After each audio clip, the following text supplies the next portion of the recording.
get into this. So, patch 7.15 rundown. Let's just get into it. So, Urgot, not going to talk about Urgot. Kali, AP ratio up on passive, Twilight Shroud, cooldown down. I'm really not that sure why they buffed Kali. I think she's in an okay spot.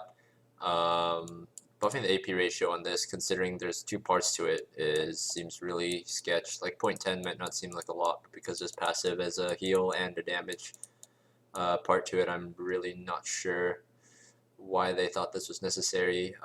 Like if anything, I think this Shroud cooldown's okay, but lowering the cooldown on this is already a pretty big deal because now you have a jump off it too. I already think Akali's in a pretty okay spot. Not really sure why they went for this.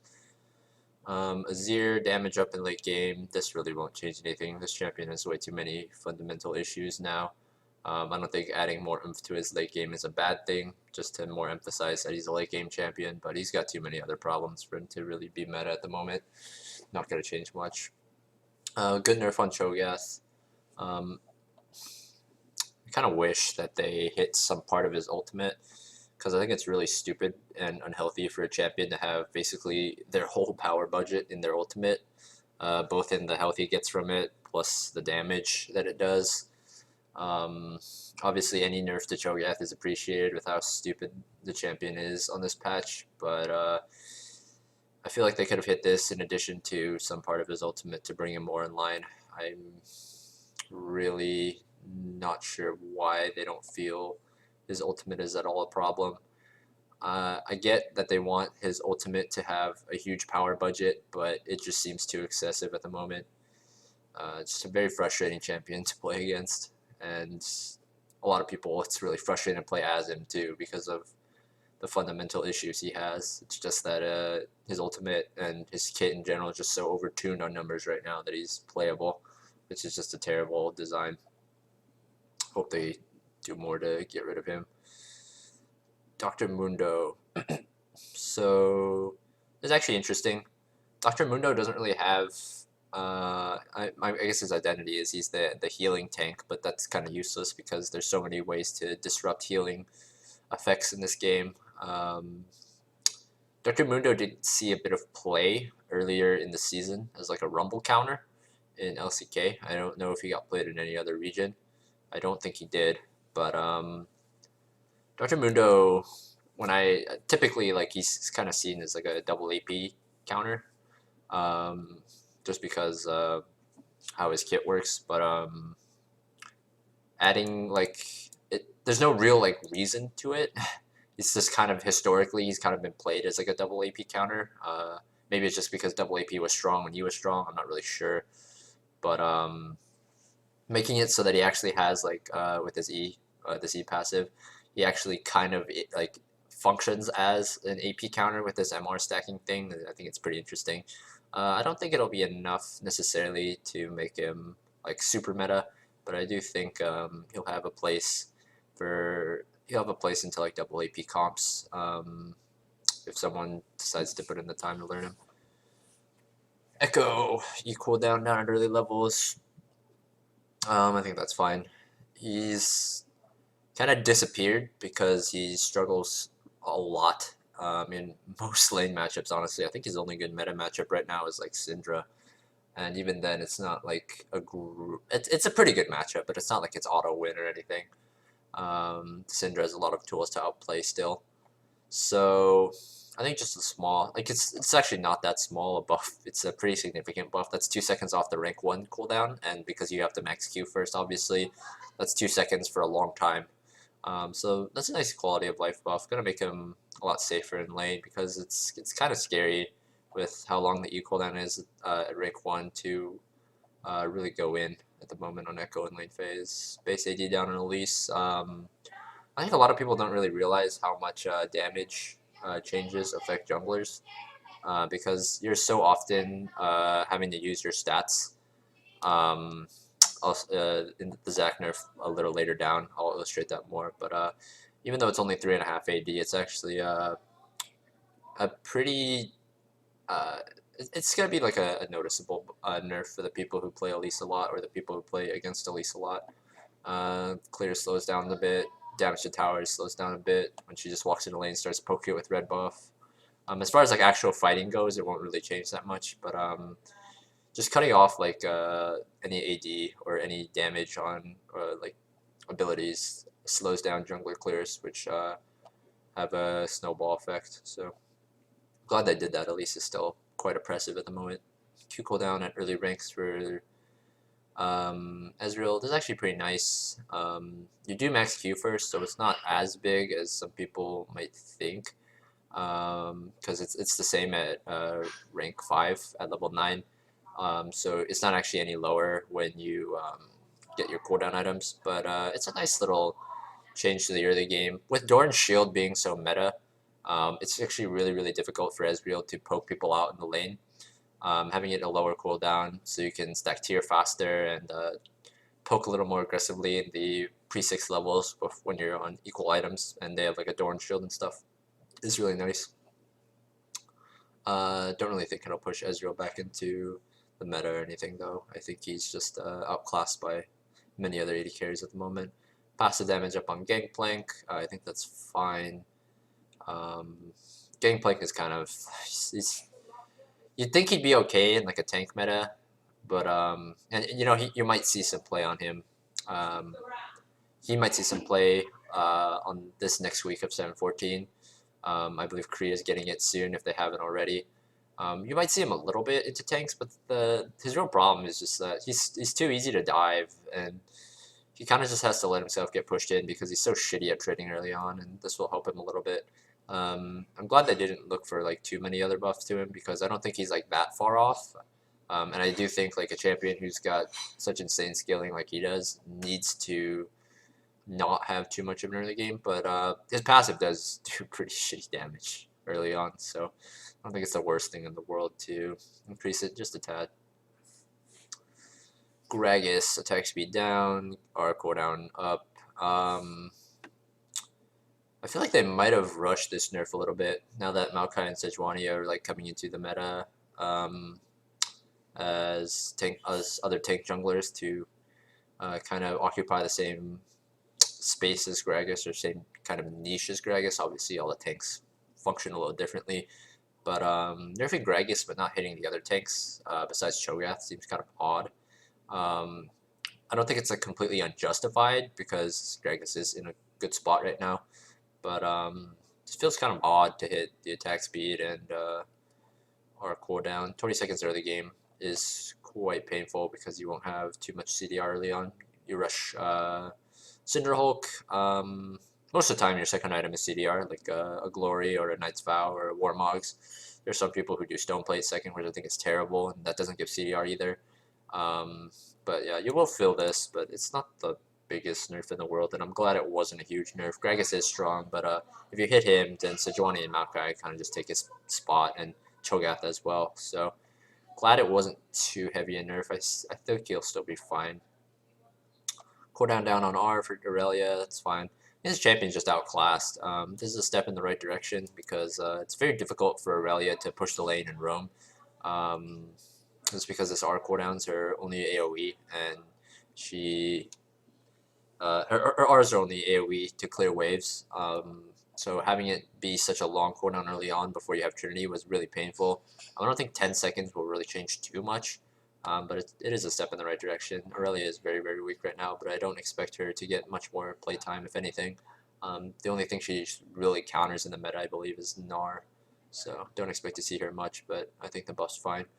The zap cooldown is actually, it's a lot of cooldown. I believe you max this ability second. I'm not 100% sure on that, but that's a pretty significant change. I don't think Jinx ever gets any CDR. I don't think she builds Reaver. I don't think she builds like any lethality or any CDR at all. So getting it down to 4 seconds is nice, just because the champion doesn't get much cooldown anyway. So it's not like it'll be up every like 3. I don't know. I don't do math right now, but it's like 3.2 or something with 40%. So it's really not that big a deal. And Jinx isn't in that great of a spot right now. Even though like a lot of crit ADCs before 7-14 at least were meta, and you still really didn't see her at all. People just opted for Tristana, Caitlyn, most of the time. So I don't think it's fine. I think it's fine to give Jinx a little bit of a buff. Nothing too significant because I don't think she's like super far away from like viability. But I think this is just a nice change. So Kayn, this doesn't really do anything because the Darken form is the one that everyone's playing because the Spectral Assassin form is pretty terrible. I don't think 0.480 bonus, 0.4 extra ratio on his R is going to really change that. So I think this buff is fine to incentivize more people to go for the blue build, the Assassin one. But I think his only real viable one is still going to be Darken and just building kind of like a bruiser. The Strakthar change is kind of nice, but I don't think Darken ever builds Dustblade. I'm pretty sure they just do Cleaver into tank after Warrior. Maybe even Cinder, Cleaver into tank. So I don't think people will be building Dustblade anyway. I don't think this is enough to push Shadow Assassin into viability, so I don't think it really does anything in the end. Mana up, AD up, helps with last hitting.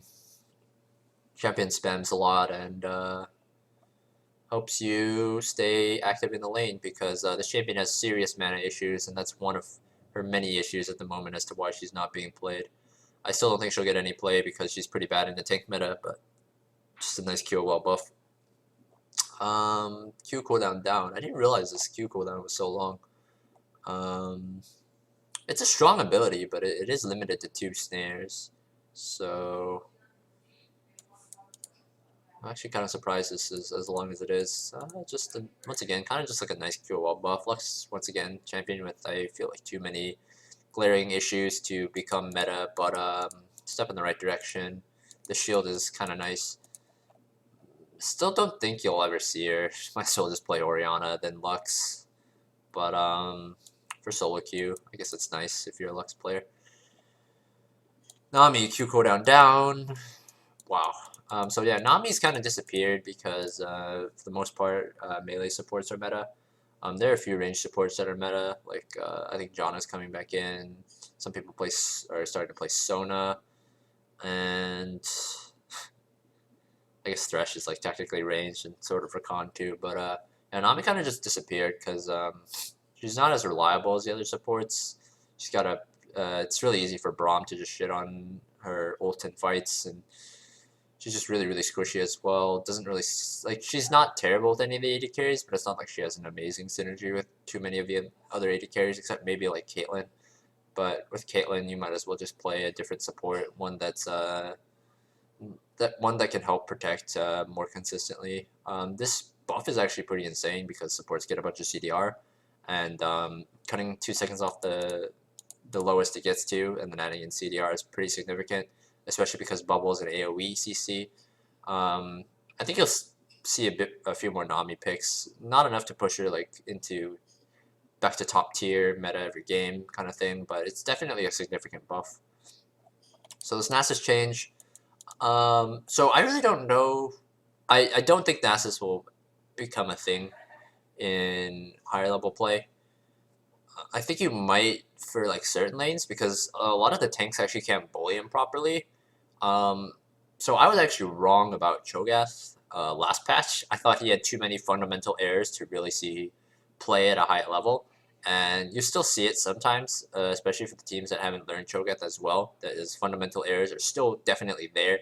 The problem is he kind of just busts through them sometimes because his numbers are just so overtuned at the moment. I don't feel like that's going to be the case with Nasus, but it could be just because if you early pick your top laner and it's a tank, they can't really bully Nasus enough to stop his stacks. And then if you have a team comp that can't kite him out properly, then he just runs through your team with stacks late game with R. I think it'll be more prominent in solo queue than competitive and just a high level play, but I think there's a small chance that like in a certain matchup, in the right matchup, that he could thrive in like higher level play. These are pretty nice changes. He's worse at killing squishies because this has changed to percent now instead of flat, but he is better at killing tanks. And that's probably more important for him just because he's never really going to get to a backliner anyway unless the backliner is completely immobile and his team can keep the front line off of him from peeling him for some reason. Like, so I think helping him kill tanks is really nice. So even when he's behind, he can contribute to the team by like being someone who can help front to back team fighting. and help kill the tanks.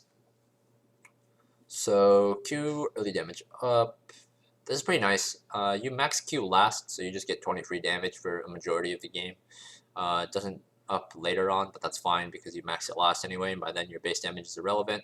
Dropping the ult cooldown is nice. His ultimate's really, really strong, but it's also really, really long of a cooldown. I think 120 is right around where it should be. So nice changes. I'm kind of surprised if you don't see Nautilus at the moment. I guess he's worse in lane than I give him. He's worse in lane than I thought. If we're not seeing him at all, I thought we'd see him at least somewhere in either top or support, but we haven't really seen him at all. I don't think this will be like the decider, but I do think we'll see some Nautilus. The champion's really not that bad, I don't think. Shyvana, base armor up. Oh, AD ratio on this. Point total AD ratio per tick. Okay.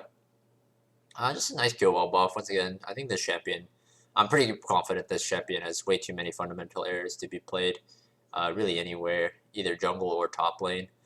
This is a nice little buff, but I don't think it'll push her into viability or anything. They're just better champs out there. You know, chance that I'm wrong, just like I was about Cho'gath last patch, but I don't think so. This is a pretty small buff comparative to the Cho'gath buff last patch. This is just kind of bug fixes. Okay, so I really don't know why they're buffing Sivir. I think Sivir's in a completely fine spot at the moment, and this is a pretty significant buff. It's 30 damage at rank 1. It's 30 damage at every rank, actually. And that's pretty insane, because 30 damage is more than double what the original damage was before this patch, and I really think Sivir was in a good spot, so I really don't know what they were thinking with this one. Probably the most questionable change of the patch, along with maybe the, I don't know about the Akali buff. I'd have to look through it again, but I really don't know why they did this. Twisted Fate, MS increase, really nice. He's the champion who's got to really rely on movement speed. One of the last mid laners, I feel like, who still has a viable boot start, just because having to dodge is so important for him. Lots of TF players run MS quints, just because the movement speed is so important to him. So TF players will definitely notice this buff. Probably won't change too much in terms of like his pick rate or anything, but it's a really nice bone to throw to TF players. So I really don't like the Zerath change is kind of interesting. I think the W change is fine because 10% slow is kind of just, it's kind of pathetic, frankly. But and the center zone's fine, it's still the same, which I think is fine. This is a really strong slow, so I think this change is fine. But I really don't know about this one. Because the thing is, Zerath late game is still really good. It's just like, it's like his mid game more than anything, when like people are getting tanky and he has to build his other items before pen, that he really becomes kind of like a liability. Before, like, he's kind of in an awkward spot where he can't kill the backline with his ultimate yet, and he can't kill the front line because he doesn't have penetration yet. I think his late game is completely fine. I think his late game is strong. His ultimate late game is insane. He's really difficult to get to. His range is insane. I feel like they just needed to help him out in the early mid, and I think that W does help him. I guess this helps him at every point of the game. Mainly early mid, though, because you aren't Wing too many people late game. I feel like it would have been better to just buff the R damage early on and then have it scale to the same that it was now, rather than what they did here. But yeah, I don't think this will change too much. Like, I think Zerath is still a fine pick in like certain scenarios, and I don't think this changes it. It makes him a bit more reliable, but it probably won't change like the pick priority of him, or like the pick rate of him. That's a nice bone to throw to Zerath players. So Q cost up by, it's doubled. It's I think that's definitely necessary. He clears way too healthily right now. Cooldown's up a bit too. That's good. This ability is insanely strong for a basic ability. And Unstable Matter. So this is actually a way bigger change than people will give it credit to, because of how much Zak spams W in the early game. If you go play Zak in a game right now and you count how many times you W per camp, it's actually insane. And cutting the damage in half at level 1 and then 15 off every rank is actually way more significant than most people will give it credit for, because of how much you actually spam this ability. Team fights, clearing, everything. Ganks, everything. You spam this ability a fuck ton. So losing 15 damage on it every time is actually really, really big. This will help put Zak more in line with the other tanks. I still think he'll be good. It's like a testament to how strong this champion is. His disruption's insane. His Q is one of the best abilities that isn't an ultimate in the game. And his E is as well. His W was basically the ability that was carrying him through like all the stuff that you don't really see, like the clearing and the damage he brings and stuff. And having it get hit this hard is actually quite significant. I think this just puts him more in line with the other tanks. I don't think it necessarily puts him out of viability. It's definitely going to hurt. But the thing is, like, for a champion who's got that much utility to bring to the table, you really needed a trade-off in either his like sustain or his clear time. And they're hitting both of it here, which is exactly what I think they needed to do in earlier patches. So I really like this change. So this W cooldown change is actually pretty huge. It's 6 seconds off at a max rank. So the thing about cooldown changes that people don't notice is, or don't give enough stock to, is the last level cooldown is actually super important, because that's what you hit before CDR. Like, there's a cap on every ability's like max cooldown with like 40%, and for some champions it's not significant. Like 80 carries will rarely ever hit 40 unless they're an Essence Reaver build. That's actually really about it. Like mid laners and supports and a lot of junglers hit 40 actually, but having 6 seconds shaved off of the minimum cooldown before CDR, taking it to 12 before cooldown is ridiculous, because 18 seconds, 40%. I'm terrible at math, but like the cooldown this has now with CDR versus the cooldown this had before with CDR it's extremely significant. And the thing about Ziggs is that late game it's like pretty scary unless you're ahead and they don't have any hard engage, to throw your W onto a turret, because that basically means you're sitting duck. If you don't have flash or anything, you're just instantly dead on an engage. And lowering the cooldown so that he's actually got some safety is really nice. Once again, I think this is more just like a quality of life change and tiny little buff more than something that'll push the champion into like serious viability. But I think it's a nice change because of how important his W is to his kit and the dual function that it has. I don't know if W's cooldown begins on cast or on blow up though. That's actually pretty important to know as well. If it's on cast, then 12 seconds is actually probably too low. These changes are good. These champions are ridiculous. 5% up. I think that's good. Right now, vSiev is just almost always better than Adaptive Helm. I think 20 is good though. I'm glad they didn't put it to something ridiculous like 30 distance. So that's fine. Duskblade changes. I think these are really good. Ranged champions can't proc this slow anymore. It's extremely cancerous to play against champions who could. Jin Graves mainly were the culprits. The damage is down quite a bit. They brought it back up at level 1, which is fine because you don't get to side them at level 1. It was so stupid when they changed this, because you were getting the damage, like you got nerfed at level 1, big whoop, no one gets to side them at level 1. Balance it a little bit to 320 at max, that's good. And the lowering it for ranged. I'm not convinced I needed to lower it for range, but I'm not going to complain about it. The item just was way too strong in this patch. Definitely a step in the right direction. I would have liked to see maybe like a slight cost increase, maybe like 3100, because the thing is, when this item has the same exact build path as Ghostblade, it's I find it very difficult to justify ever purchasing Ghostblade over it, because I believe, yeah, I'm pretty sure they're their exact same price. And their exact same build path, and they might be the exact same stats. So you're basically just comparing them for the passive, and it's like, would you rather have move speed or would you rather have a slow, true damage, and ward sweeping? And it's like, well, the answer is really obvious. And health down on Knight's Vow, definitely a necessary change. This item's just way too strong right now.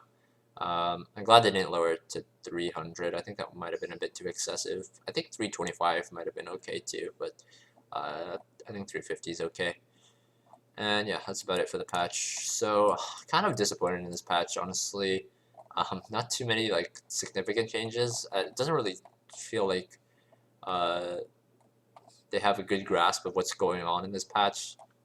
I mean, I'm glad they nerfed Cho'gath, but I don't feel like it's significant enough, and they kind of just ran around buffing random shit.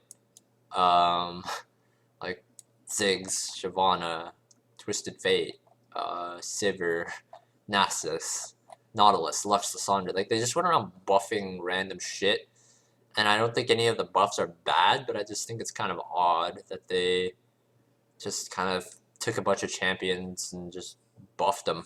I'm not going to complain. Like, I don't think any of them are too out of line, except I think the Zakali buff is extremely unnecessary, and the Sivir buff's extremely unnecessary, but I think the rest of them, like the Azir and all this shit, they're fine. I guess they were kind of hesitant to nerf too much because there have been so many nerfs in the last few patches, but yeah. Overall, I kind of wish there were a few more nerfs in this patches, but a lot of the champion changes are pretty interesting, so we'll see how that goes. The lapse, oh, yeah, sorry about that.